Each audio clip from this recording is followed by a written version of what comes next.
Hey everyone, we're live.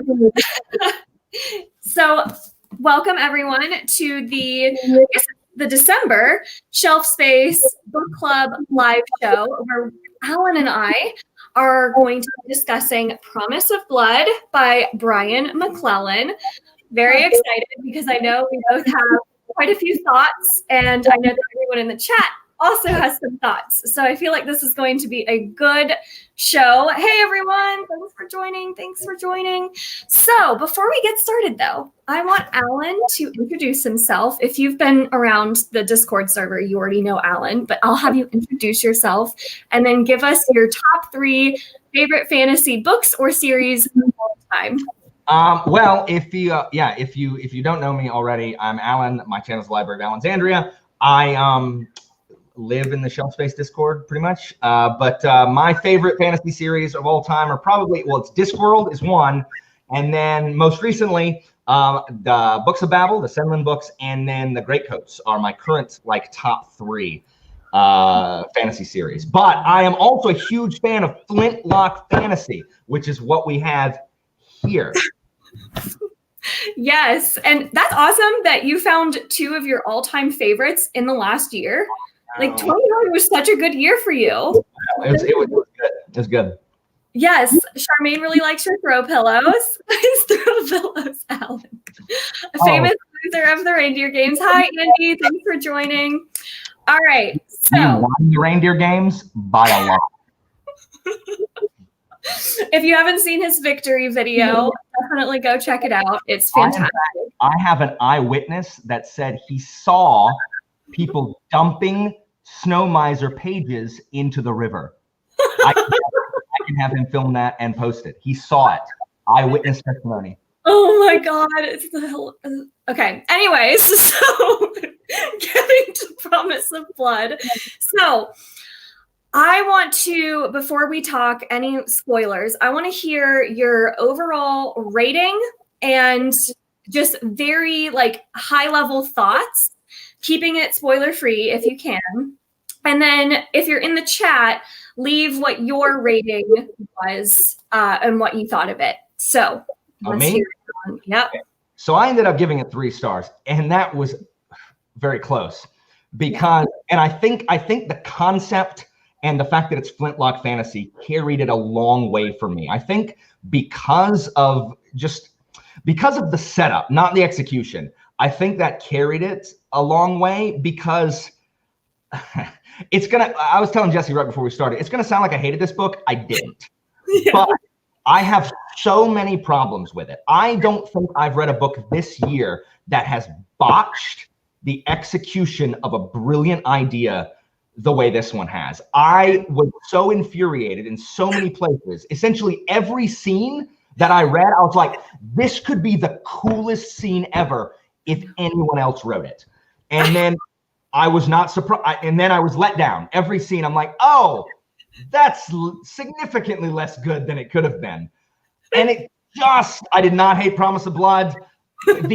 The last 50 pages, I thought also saved it a lot. The first 4 chapters, I thought were fantastic. The first chapter may be my favorite first chapter of any book I read this year. The first chapter I thought I think it was well workshopped and well edited. And I do not think the same care was taken for the rest of the book. And I'm just so frustrated because I love parts of this book. Anyway, that's everything else is more specific about that particular rant. Yes, I feel you. I have a new rating system that I'm trying to implement, but with the new rating system, I gave it an average, which means I probably won't be continuing on. It's not that I didn't I didn't dislike or hate this book by any means. I feel very similar to you, where it was like it didn't make me as mad, I don't think, as you, but I also just didn't like it enough to continue on. And I think that's a lot of people's feelings. I've never heard anyone talk about this as one of their favorite series. I'm glad that Leslie's here, and I hope Stephanie from Stephanie's Bookverse is here. Oh, Lyra too. They're the 4-star people, the people that really enjoyed it. So I am glad there are people here, but I never hear people being like, man, Promise of Blood, my favorite series ever. And it's just missing something. It is. I am going to continue reading the series because I'm interested enough. And I'm also hoping that he gets better as an author as the series goes on. I've actually heard his second series is better because I think he's just more seasoned as an author. Yeah, I can definitely see how this read very much like a debut. Like it felt like he had so many great ingredients, but they were tossed in at such random points in the novel and in such strange and odd ways that felt so out of place. Like, we'll talk about it when we get to spoilers. Oh, but there's so much to talk about. Oh my gosh. So in terms of like trying to keep it spoiler free so that if you haven't read the book and you're in the chat, you can still kind of listen to these thoughts and decide if it's for you. I mean, who do you think would really enjoy this kind of book, and who do you think should probably pass on it? Okay, so if you're looking for, if you are someone who like loves the Erickson or Hobb or like really like impressive prose, if you read for the writing, this is not for you. Because I think Andy and I had a brief conversation about it, to where, you know, Sanderson gets away, and this guy was a Sanderson student, if or like a protege kind of thing. Sanderson gets away with his just, you know, really generic blue collar prose because the storytelling is so good. This guy is neither the storyteller that Sanderson is, nor the writer that someone like Hobb or, you know, Jordan is. And so it's just frustrating because he's not strong enough in either one to buoy the flaws. And so, but I think if you like Flintlock fantasy, it's a must read because there's not enough of it.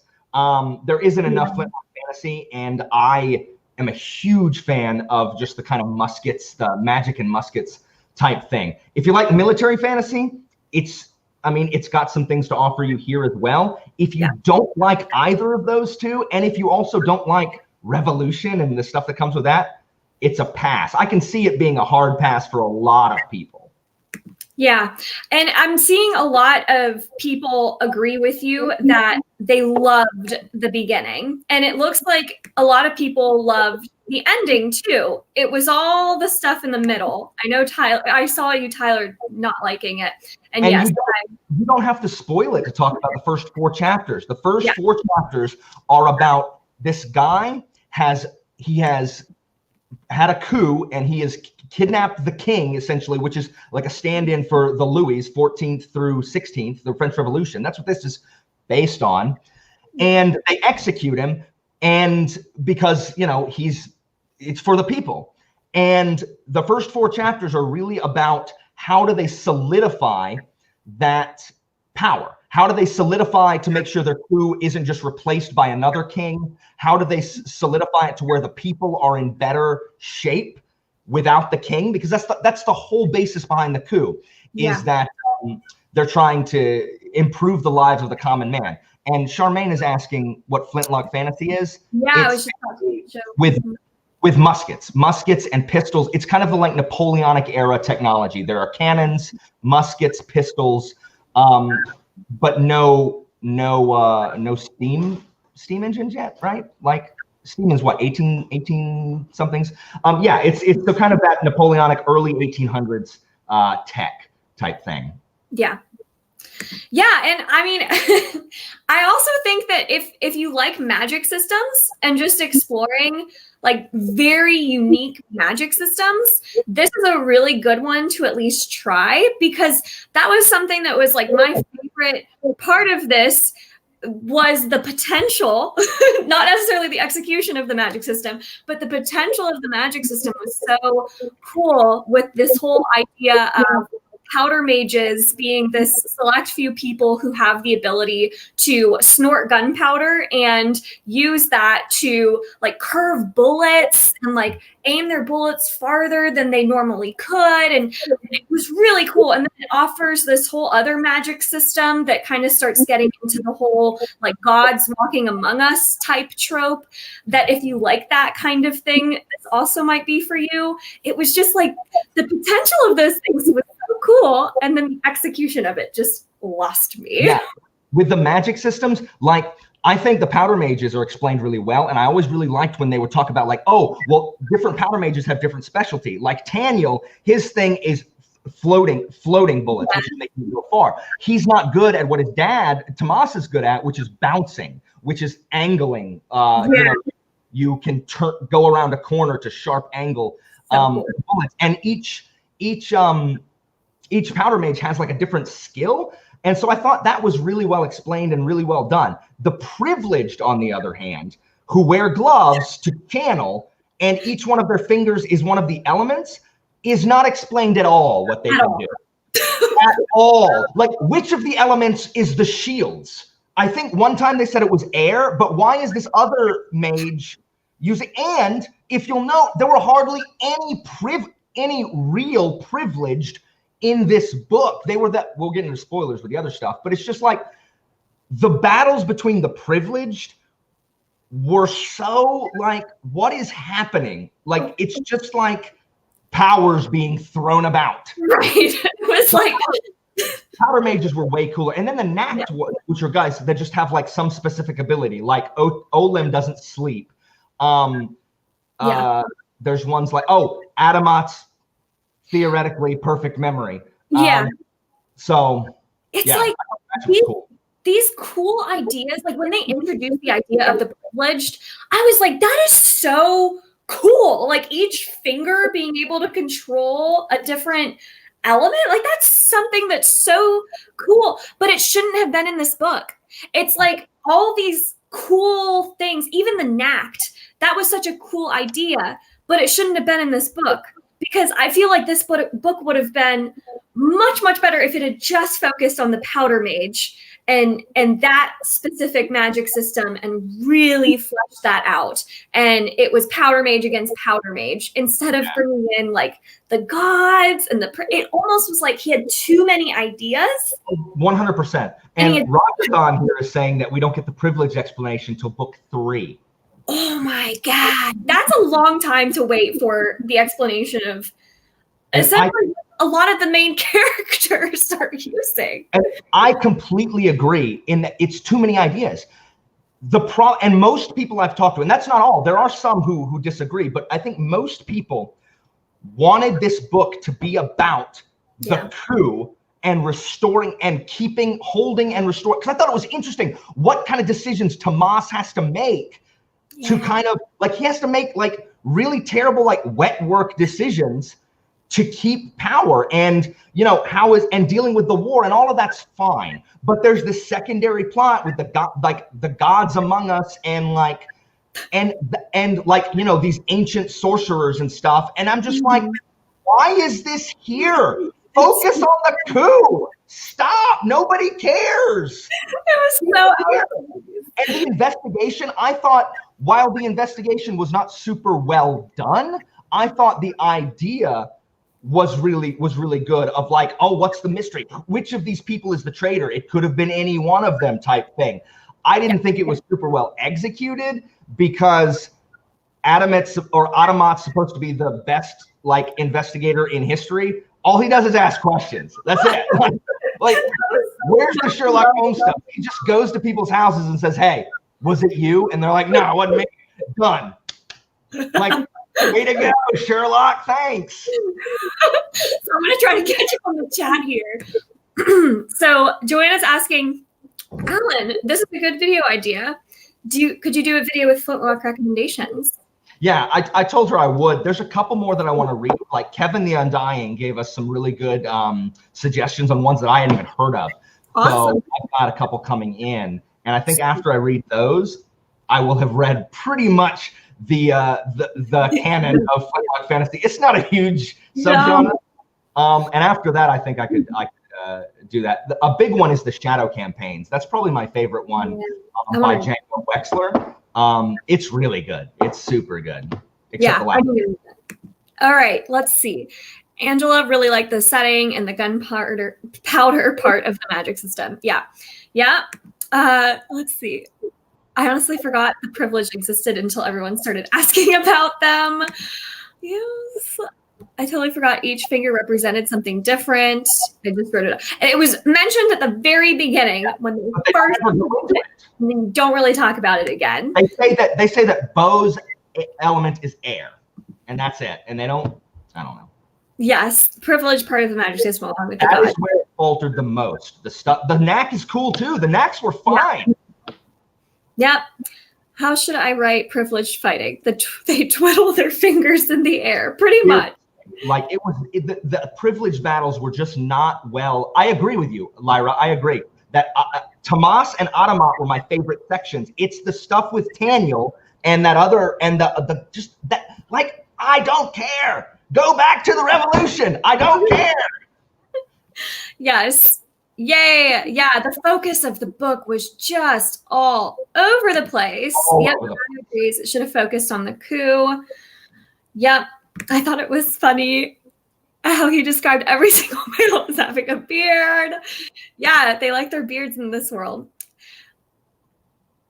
That's true, but you could still understand what was going on at the plot for, like, I don't know, at that time of the story. I don't know. I just felt like that's true that you do sometimes have to wait for fully fleshed out answers in fantasy. It's just like some of it is just so, like, some of it's bad. Like some of it is, and I don't want to say objectively because it's not objectively, but I'm just looking at it. I'm just like, where was the editor? Like, hand it to me, McClellan. I'll call out the stuff that is, like, first of all, misspelling Colosseum multiple times. How does anyone miss that? Like, run it through spell check. So passionate. I love it. Okay, so Garmin, this is a comment that I wanted to talk about so badly because this book, I love the potential of it. I couldn't stand the execution. I thought the whole time, like once we started this book, I was like, why do I care about any of this? And I think I had that feeling because I never saw what the king had done that deserved being overthrown. Like I didn't see the state of the world prior to Tomas overthrowing it. So I didn't care that he was, and it's almost like that would have been such an epic moment to see and build up to, was this coup. And because we just kind of get thrown into it as it's happening, I just found myself not caring.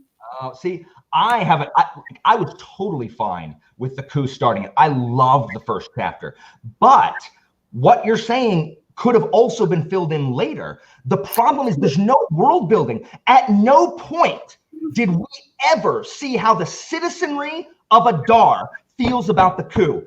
They travel 5 days outside Adapest, which is apparently the only place anyone lives in the entire country.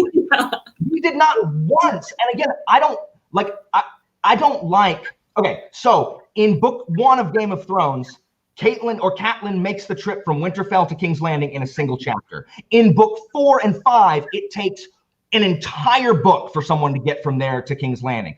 I don't need that. What I need, though, is you can show us, like, what is this country like? How are the citizens feeling about the overthrow of the king? Like, he could have added the stuff, and he did a little bit. Monhooch was Monhooch, like, what a name.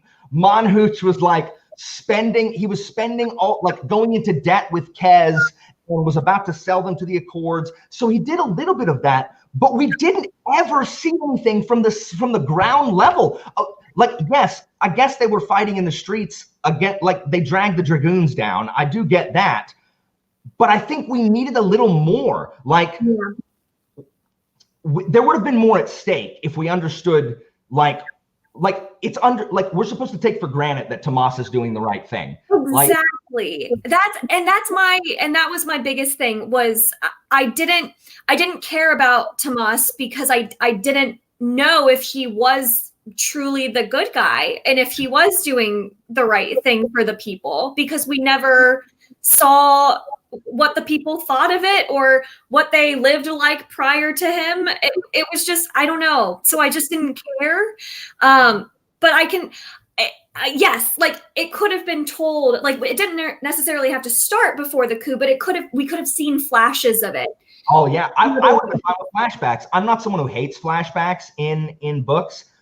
So any way he wanted to like throw in why this coup took place.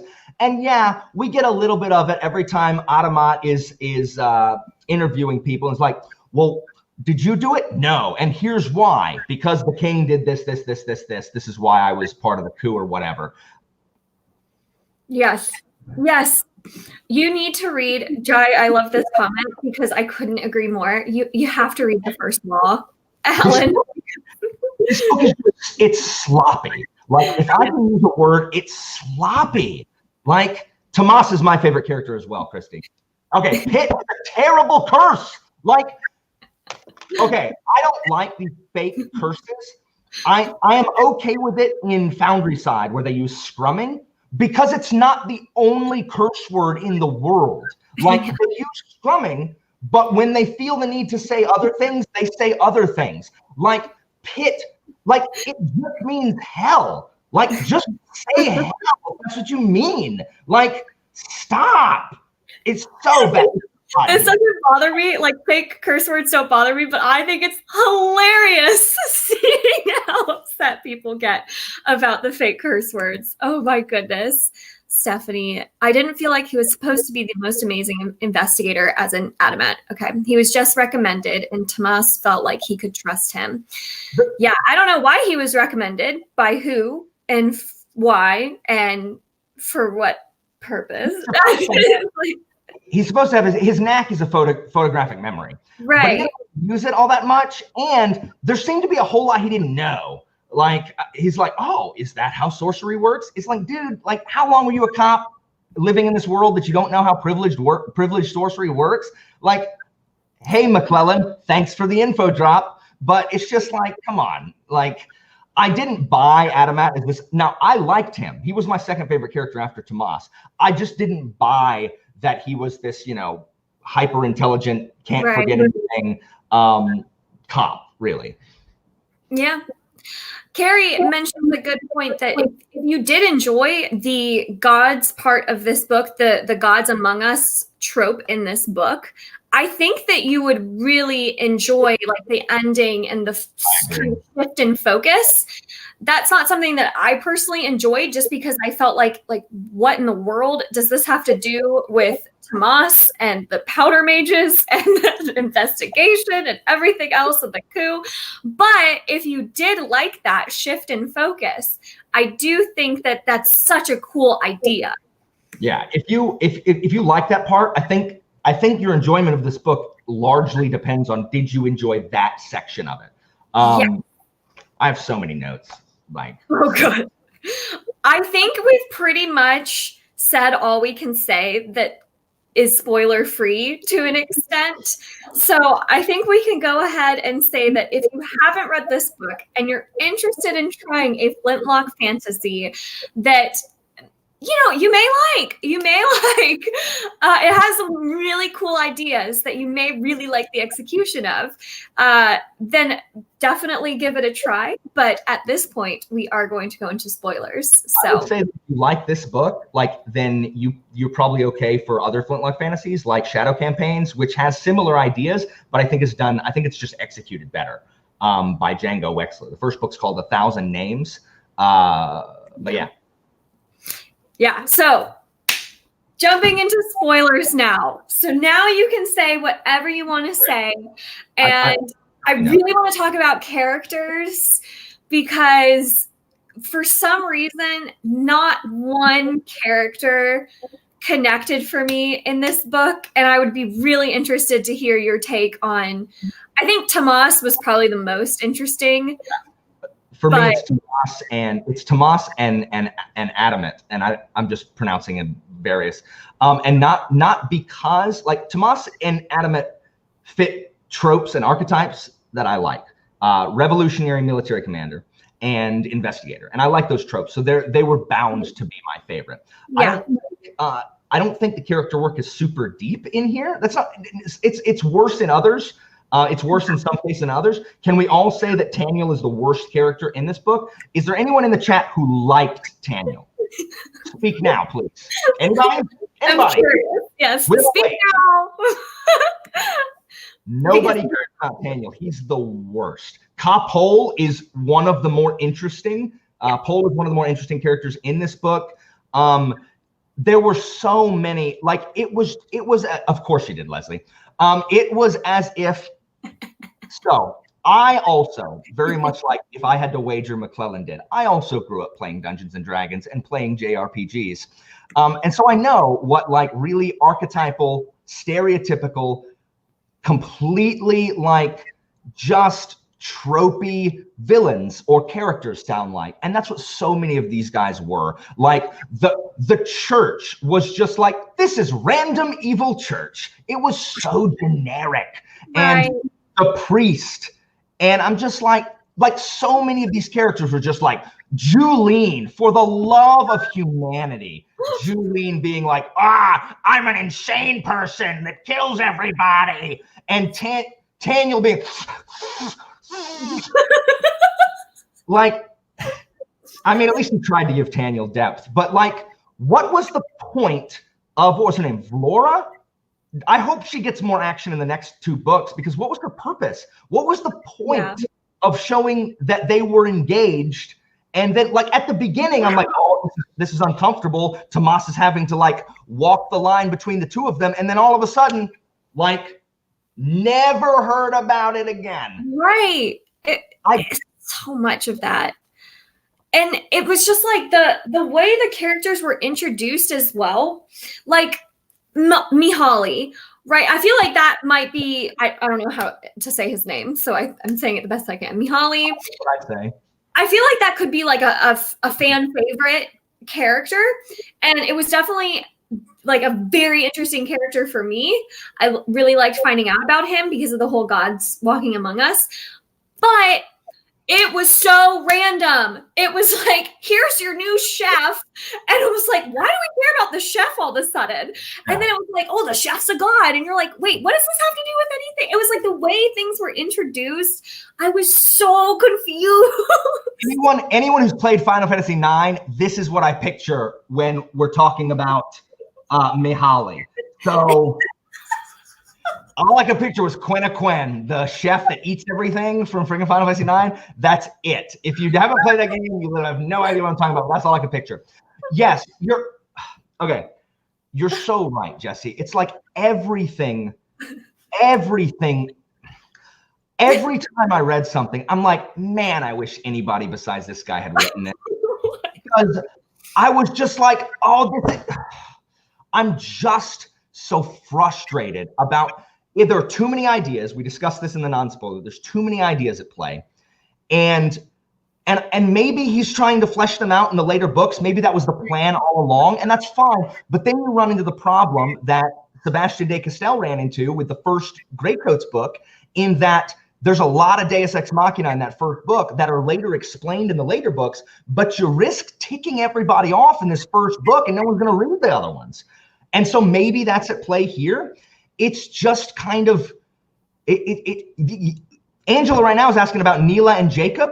Like, yeah, like what is the point? Like maybe that's going to come into play later and they're going to try to put him on the throne, except that she ran away with Lord Vetus, and it's just like, fine. If he had found his focus, if he had focused on any one of these number of possibly good ideas, it could have been it could have been the chapter. What is it? Chapter 25, everybody, where Tomas is betrayed, but then betrayed and then captured, but then not betrayed, but then that fake betrayal is betrayed, all in like 4 pages. It was so bad. And the guy's like, I had to do this. I couldn't get close. Pass a note to Olem. He doesn't sleep. Pass him a note. Write him a note. Paper exists. Pass a note to Olem if you can't get to Tomas. It didn't make any sense. It felt like he included stuff because plot. No, Leslie, that's what I'm saying. I know it sounds like I hate it. I didn't. Like, I enjoyed it overall. I'm just saying that these are things that need to be fixed. Like, some of the, okay, I want to talk about some of the stuff that this is what I mean, I don't think it was edited. He throws in stuff like a kid, when a kid is telling a story and he just exaggerates it, but doesn't like fact check. There's so many times where it's like, oh man, how many troops do you think they have there? Oh, it must be like a million. I looked it up. I did research before I came here. Okay. There has never been a battle with this technology that was that large. 1 million soldiers with that a million soldiers. He does not understand how many soldiers 1 million is. Yeah. Like, how are the Kez feeding them? How are they supplying them? Who is manning the fields while every man in Kez? 1 million soldiers? Like, are you kidding me? And also, when that's your level of technology, 1 million soldiers can overrun anything. Just throw every single one of them at the fort. They will climb the walls over the dead. Yeah. 1 million soldiers. And then later, they're like, when they're going up the mountain, it's like, oh, cave lions. There's about 50 of them. I'm like, what? What do you mean there's 50 of them? Like, where did you get that number? There's 50 of them. You don't see those 50 lions at any point. And then at the end, and this bothered me more than anything, all right? He sees Kresimir come down from the cloud. Yeah. He can see his face.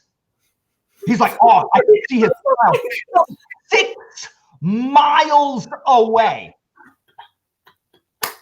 His powder, like, I'm sorry, I don't care how much a powder trance can do. 6 miles. It stated before that Taniel's his power to float, he can float it from 2 miles. That's fine. Like, I can accept that, and I can suspend my disbelief for that. But then all of a sudden, he can see and shoot Kresimir in both eyes from 6 miles. I don't buy it. And it's just like, if someone had edited this and been like, man, you got to bring it down. Like, can you make it believable? Like, and I really don't like to nitpick. I know that it seems like I do, but this is the kind of stuff that takes me out of it. And because when you're a published author, this stuff isn't acceptable. Like, you need to play by the rules that you have created. Anyway. 1 million soldiers. Miles. 1 million. I'm sorry, I'm laughing. I hope everyone else is enjoying this as much as I am. You don't know how many people 1 million is.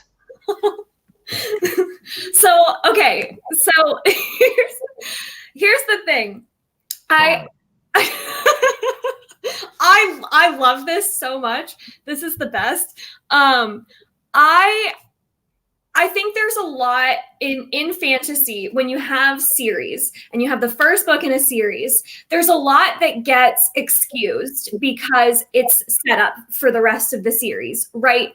So, okay. So my question is, like, how much of this was truly set up and how much of this was just poor execution or what we think of as poor execution? So, I mean, there could be a lot of answers and just coming together of things that make it all make sense later on in the series.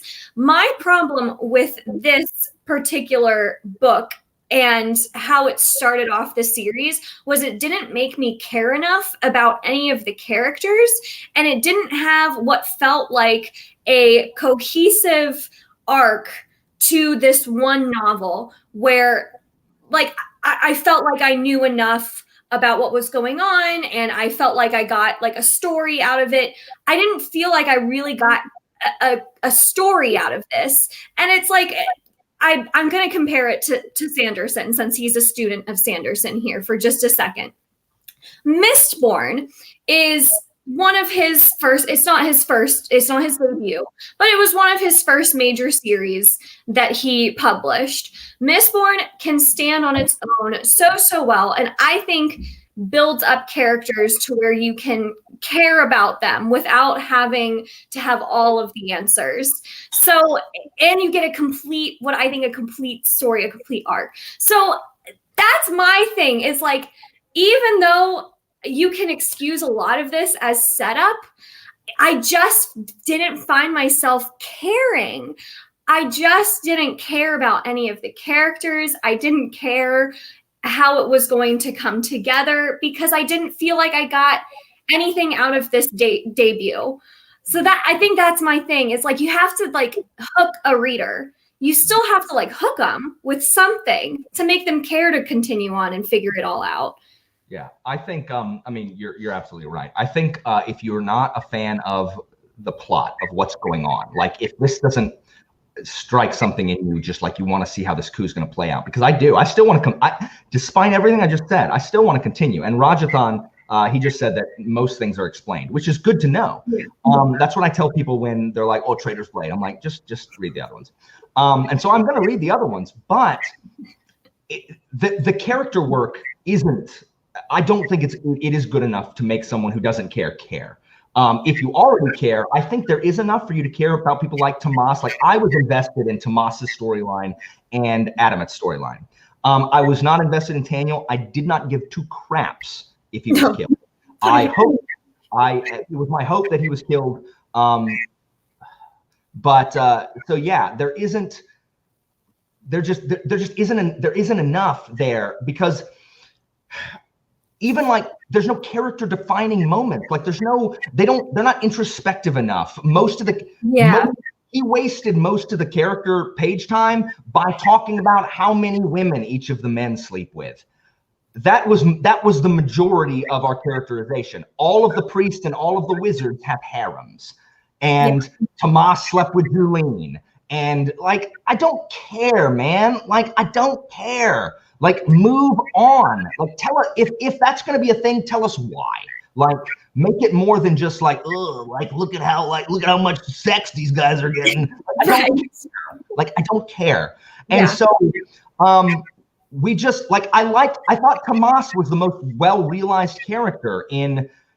I don't think that he wanted to have to do as much wet work as he ended up having to do.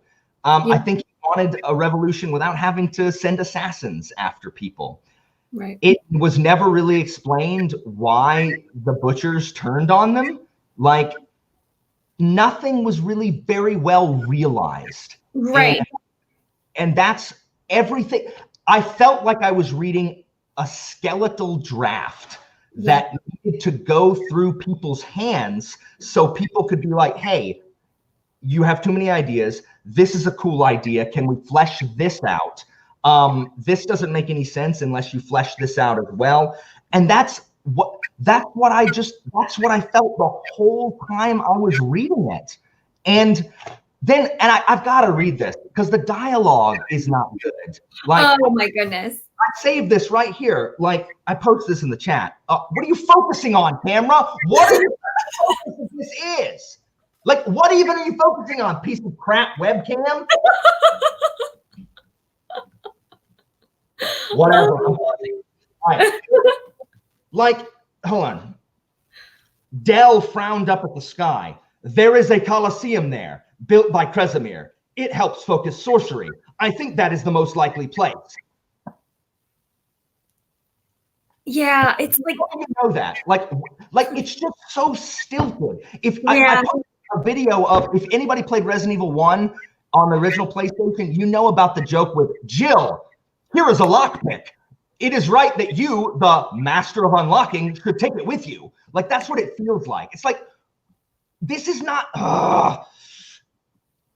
Expand. When people are talking, just expand on something. Let me know why things are the way they are. It's like, okay, that's used to focus sorcery. Why? Like, how do you know that? You're just you're just saying things that we accept as truth. And I will say, like, the thing that you brought up, I totally forgot. Yeah, like, I think that'll help it. Uh, uh, uh. Yeah, I think your camera really likes Promise of Blood. Just go. It'll focus or it won't. There we go. There we go. I was gonna say, when you brought up Kresimir, that reminded me. Did you not feel like Kresimir was gonna be like the big final boss, like this, like huge, like something was gonna happen, right? Something, and then he comes out of the sky and immediately gets shot and killed. Are you kidding?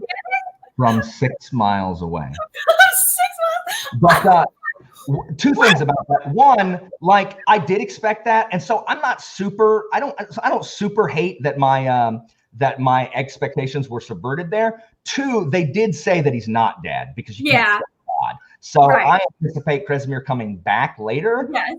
And has just been delayed. And I think more of the saints, like how many are there? There are 9, right? There's Kresimir and then 8 more, I think. Yeah. I don't know. But I think the saints are going to come back and they're going to like pick sides. That's my assumptions. Again, I haven't read it, but like, you know, Mihaly is obviously on our side. Kresimir is, I just don't understand where, like, he's talking about the Kresimir, the ancient, the pre dei, which is literally Latin for before the gods. Like, why are they in it? Like, we saw way more of them than we saw of privileged. Why are they impossible to kill? Why does their magic work differently than the privileged, which we haven't really even established? Yeah.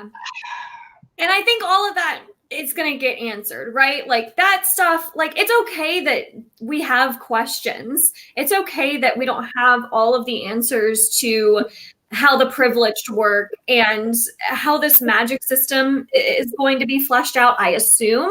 That's fine. It was just for this particular book, nothing was like cohesive. Nothing was a complete arc. Like I feel like I still don't know anything about this world or why I should care. I just don't care. Yeah, I don't know if anybody else knows this. The similes and metaphors are bad. They are not good. It's always like, oh, like I don't even know. They're just all bad. Like he yelled like someone who was very mad or something similar. It's just they're all like they're not. I just think this book could have been workshopped more. Like I felt like the first 4 chapters had been worked, and after that, I don't feel like it passed through enough people's hands, and that is what bothers me. Is because, and part of my gripes is that I went into this book with way too many expectations because of just the premise. Excites me so much that I just felt really let down. Again, I'm going to keep reading it. I do not hate this book, Leslie. Please understand. But I just don't think a lot of the things were very well realized. There wasn't a ton of nuance, and you don't have to have nuance, but just like even the religious stuff, it's like, oh, the gods are nothing but like powerful men. It's like, yeah, we've seen that, but people have done and discussed that better. Or like, I believe that Kresimir is the clockmaker god who created the world and walked away. It's like, okay, but like, again, that's a fine belief to have, but you literally just state it in the most basic, generic way possible that nothing, like, everything just feels like a skeleton, just feels like it needs more nuance. It needs to be fleshed out more. It needs to be like stuff needs to be added. It's just a freaking cool core idea that I did not feel was done super well in execution. And I mean, in the chat, they're talking about the 4 female characters. Who is it that said? I was going to bring that up. Catching up on the chat, it looks like there's like a unanimous opinion that the women written in this story were not good. Look at Samantha's comment. There were 4 female characters: silent, psychopath, double standard for sex. I think that's Flora, and then the super annoying nurse. I think of those, at least Neela kind of had some kind of arc, like she's trying to, save Jacob. And then Kapol, I think, is interesting. Flora and Julene are not interesting at all, at least in my opinion. Yeah, I agree. And I mean, I think Kapol was the most interesting character in this entire book, but she's silent. Like, she doesn't talk. So that's a problem. And I don't know why, like, thinking about it, Taniel is a perspective that I don't know that we needed.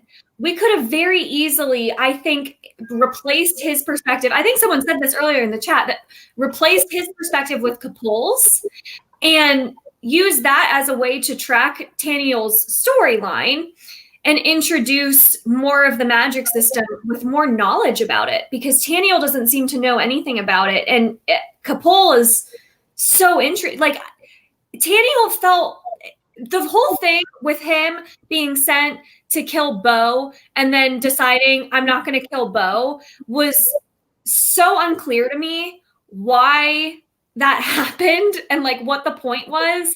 And then Tomas not even talking about that, really. I like that. Those are the kinds of things where I was like, everything that happens in this story has no consequence or no real stake. Yeah. Like, everything these characters are set out to do, nothing was resolved or nothing felt like it had any stakes. I mean, I agree. And I like, and it's just the fact of like, it just needed, I've never said, like, books rarely earn their length, right? Usually fantasy books are too long, too much crap in them. I think this book should have been like another 200 pages, but like that 200 pages is all fleshing out of these things that we like. Like the fact that Taniel sketches, that's at least something, but why? Why does he sketch? We never see anything about his feelings ever, unless it's like, oh, Capul's not a kid. I could totally see myself doing her. And it's just like, and I know a lot of people liked Taniel when he didn't kill Bo.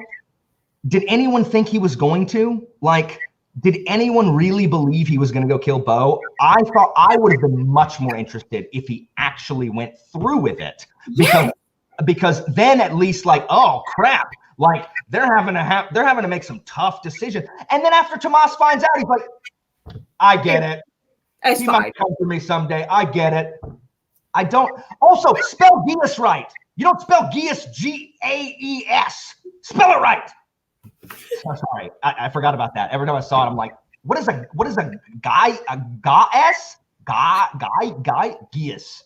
Anyway. But yeah, no. I mean, I agree with you. There weren't really any stakes. Capul, I think, was really interesting. I know that Sam hated. He couldn't stand it every time they called her savage. I thought it was interesting that she's Irish. Like, she's fair-skinned, freckled, red-haired, and like the Irish are the savages, and that use voodoo magic. So I think her people are the Fortrastians, are some of the most interesting, but we didn't explore them. Like, where even is Fortrasta? It's kind of like on the edges of Kez. Who are the Kez? What is the Kez's deal with what's going on? Like, why is Tomas so afraid of ticking off the guy who runs the asylum? Like, none of the, like, and then they choose to tick him off anyway. He inducts Mihaly into the army, and there's no consequences there either. Yeah. Why does Tomas keep sending away his never sleeping bodyguard? Yeah. It's almost like, because I'm trying to think, like, Stormlight. I know you haven't read Stormlight, so I won't spoil anything. But Stormlight has so many different plot lines and things going on that the first book, there's only so much that you find out. And it's almost like he tried to introduce so much and gave you the very surface level of each of these things he introduced. And he didn't go deep into any one thing. And Stormlight, I feel like, slowly introduces all of this stuff through all of the books. And you get some questions answered by the end of some of the books. You still have a couple that you want to read for. But it's like he almost needed to have less ideas for one single story and world. It was too much. But two, don't introduce surface level ideas for so much of your world without diving deep into at least like one of them. Yeah, I don't know. Could have literally, I mean, I know that's not most people, but I literally could have sat there and watched, like, and everything that was interesting happened too fast. Like the barricades, like everything's over in a chapter. I thought the general was going to be a really cool antagonist who we like understand. The general is a royalist, but we also understand he's a war hero. He's a good guy. He's a patriot. And I thought that was like a really good contrast to Tomas, who is also a war hero and a patriot, but they are on two different sides of the conflict. And then he dies in a page. And yes. I could have read an entire book about them trying to take the barricades, about them trying to make sure that they've got food for the populace. And and the main antagonist being the general, who we completely understand why he is leading the royalists. Like, I'd have been like, are you kidding? That's awesome. Instead, he was a throwaway. Now, yeah. To say something, are we going to talk about like positives anymore? Because I do have some things to say. I don't want it to be a complete crap fest. Like, I thought the ending, I thought the last 50 pages was good. The next to last chapter, not the Kresimir shooting chapter, but the chapter where they invade the church complex, and yes. There's all the guns, and we finally know who it is, and Adamit's there, and Tomas is there, and the priest is trying to get away. Like, I thought that chapter was really well done. Like, I felt something, like I felt anxious, like, oh my gosh, who's gonna die here? Like, I did enjoy chapter 39 a lot, and then chapter 40 was fine. But I thought the ending brought it up some for me, because I know a bunch of people like the ending as well. Yeah, and I'm trying to catch up on the chat here. Let's see. Sam's asking, for those in the know, can you skip the first trilogy and just read the second? I've heard it's much better. I'd be curious about this, because I am interested in reading something else of McClellan's work, because I also didn't hate this book. I heard someone said his story, someone in my Discord said that his short stories that are on his website that take place between the books here are actually significantly better. Which, if we go by the first 4 chapters, which were good, I mean, maybe that's his strong suit, but I know his short stories are supposed to be quite good that take place in this world. Okay, that's good to know. I know that we talked about this earlier, and that you recommended the Shadow Campaign. Yeah, the Shadow Campaigns. Yeah, the Shadow Campaigns. Let's see. Tyler's asking, what is driving you to continue? And it sounds like you kind of touched on that. You really liked the ending.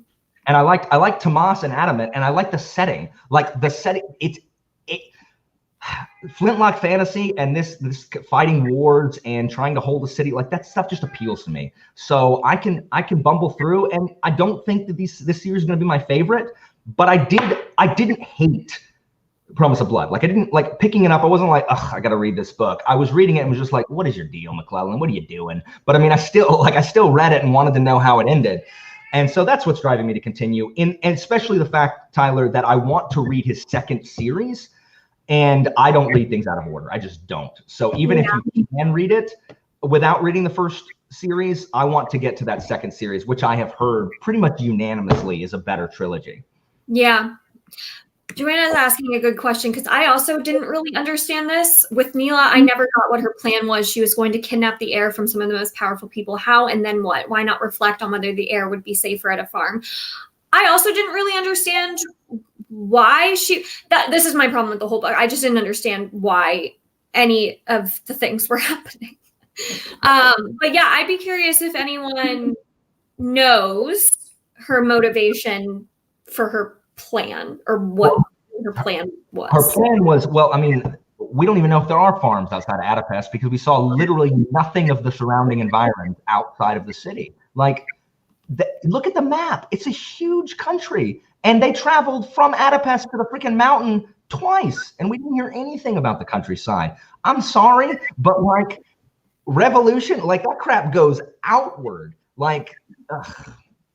Anyway, yeah, I don't know what her plan was. Her plan was to get Jacob away from them. That was her plan. And I don't want beyond that. I don't think she wanted to make him king. I think she just wanted him to be safe. Right. And I don't know if she thought that they wouldn't hunt her down, but like, I mean, I don't know. It's the whole thing think like that would have been a perfect opportunity for her to talk about more of the larger world, for us to get a glimpse of the larger world, because she could have told us, or told the reader or herself, been thinking through this when we were in her perspective, like, where am I going to take him? How am I going to keep him safe? How am I going to keep him hidden? And that could have been an opportunity to talk about, you know, I'm going to take him here and do this thing or whatever, and built up stakes there, because it's like, why do we care about the heir anyway? Like, we just know he's like this kid, and that's pretty much it. So it, like, those little opportunities were missed, where we don't sit with the characters, and they're, like you said, there's not really like a lot of like inner monologuing or thinking of the characters and sitting and feeling what they feel. It's like, yeah, to do that though, he would have had to spend more time with Neela. She felt like an afterthought. We've got like, I think four sections of her total. It's again, he introduced her, but didn't give her enough time. Same thing with Tomas. Does anyone know why Erica was executed? I don't. I know that she was a powder mage and that she was executed in Kez. Why? All we know is that what was the difference between Lord Vetus and who's the guy? Oh, Nixlaus. Oh, hello, I am Nixlaus. What was the difference between Nixlaus and Vetus? They both were mustache twirly, like, oh, hello, Tomas. I've appeared inside your house. You did not know how I got in here, did you? Hello, Adamet. I have your children in the box. Like, they were both exactly like that. And Nixlaus is just like, hello, I am here, and you're going to throw me into the water. Like, Leslie has an answer for you. Can you show me where that is? I didn't see that, Leslie. And if that's the case, then I withdraw that. I didn't know that. I also didn't realize there were powder mages anywhere else, because it seems like the powder mages were only in Adar, because that's why like Kez is so against them, is because only Adar produces powder mages. That's why they're more technologically advanced or whatever. That is what it read like to me. Yes, Leslie, I read the book. It's not all over the place where freaking Erica, like, no, Leslie, I read it. Oh my God, Angela just asked a question that I was wanting to ask. I forgot I wanted to ask this. Why do they think powder mages are abominations? So these sorts of things, if the answers are in there, and it looks like they are, I missed them. And that seems like something that should be so unbelievably important to develop, right? Like, that should be like, you can't miss it.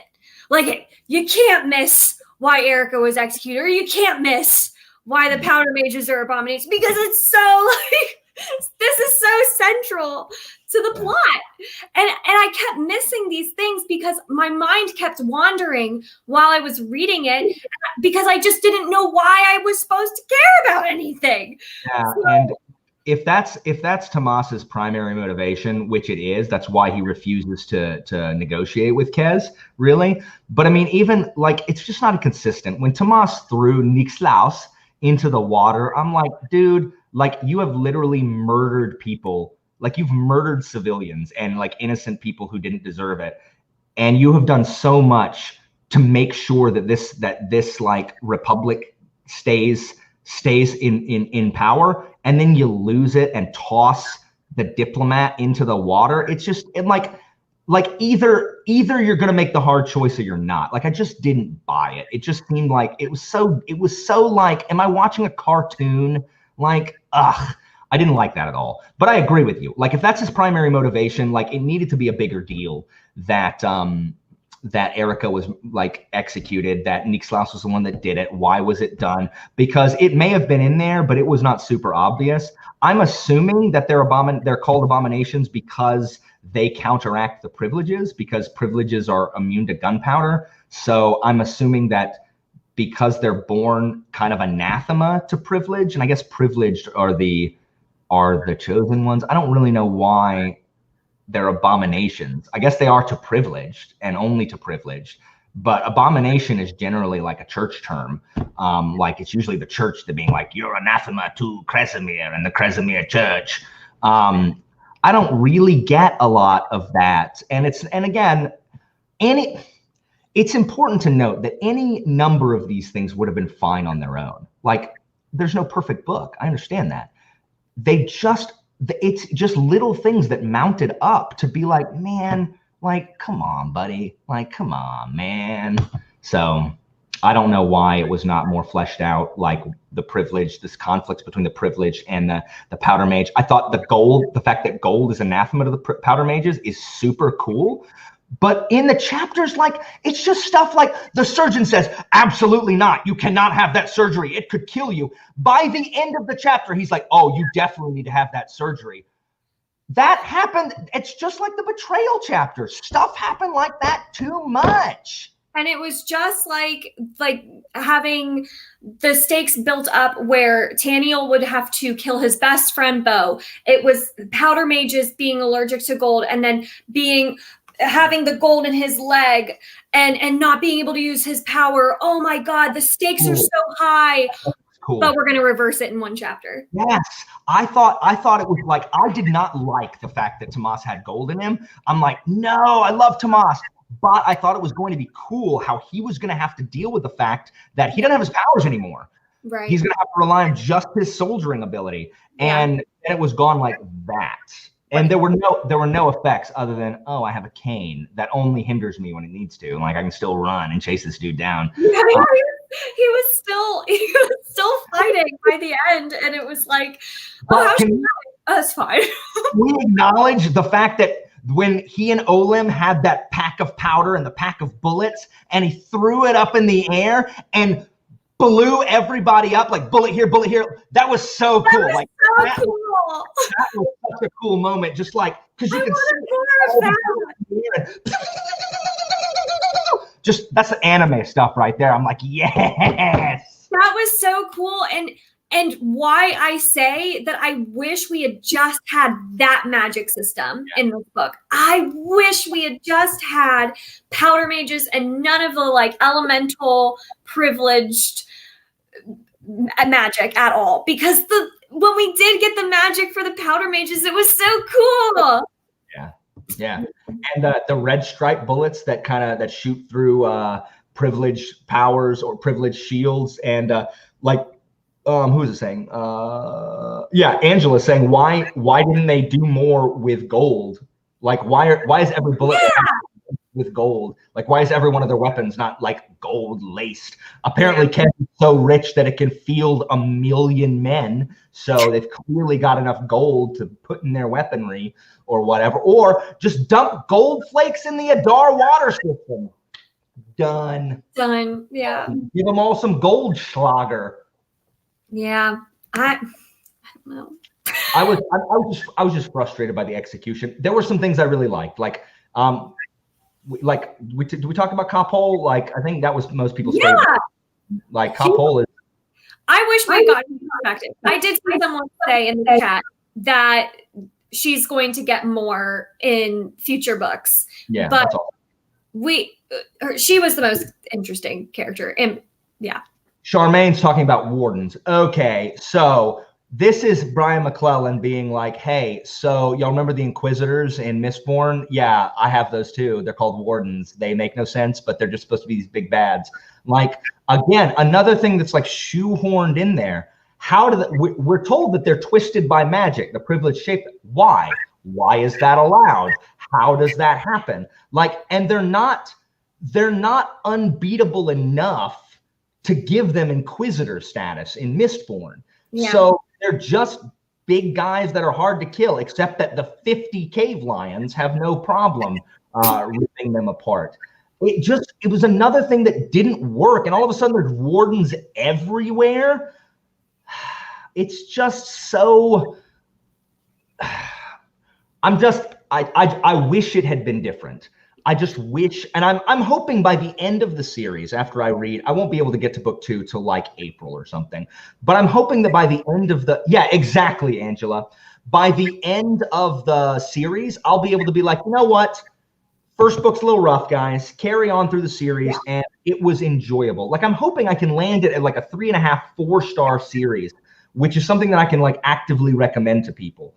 But it just depends. So I'll let you know. I will. Because I love the concept.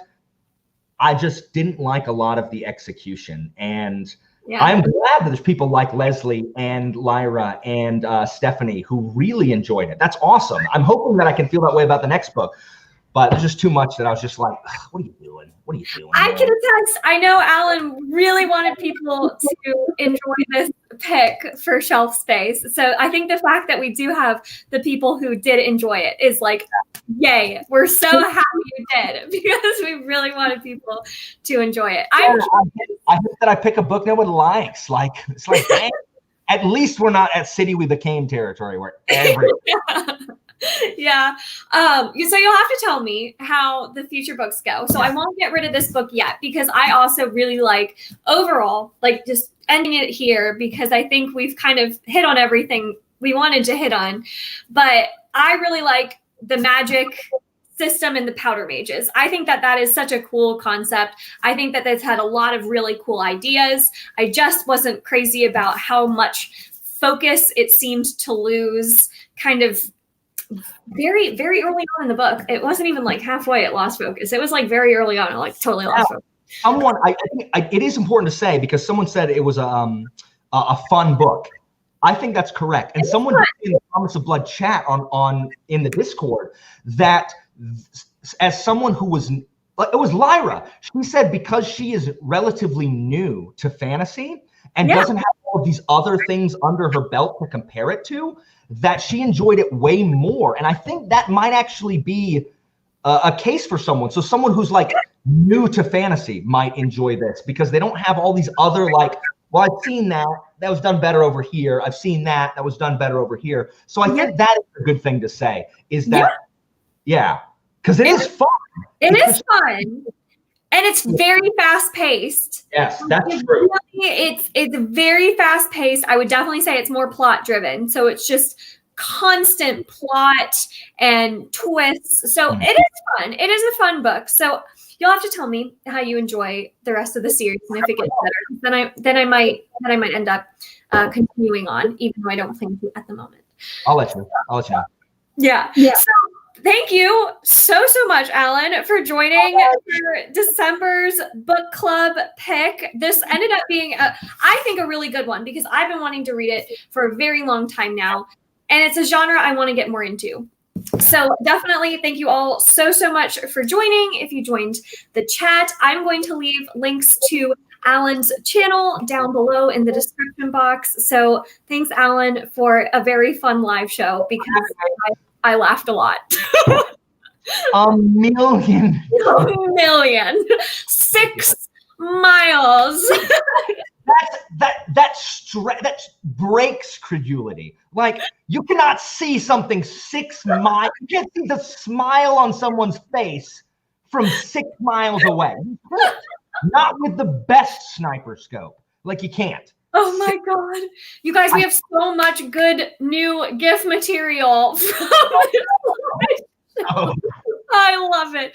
Thank you so much, Alan, for joining. And as a reminder, next month we are reading City of Stairs by Robert Jackson Bennett. And our guest host is Vish from Books With You. Woo! I'm so excited for that. So hope you all are joining next month and have a great rest of your day, everybody. Bye, guys. Thank you. Bye, Alan. How do we close this?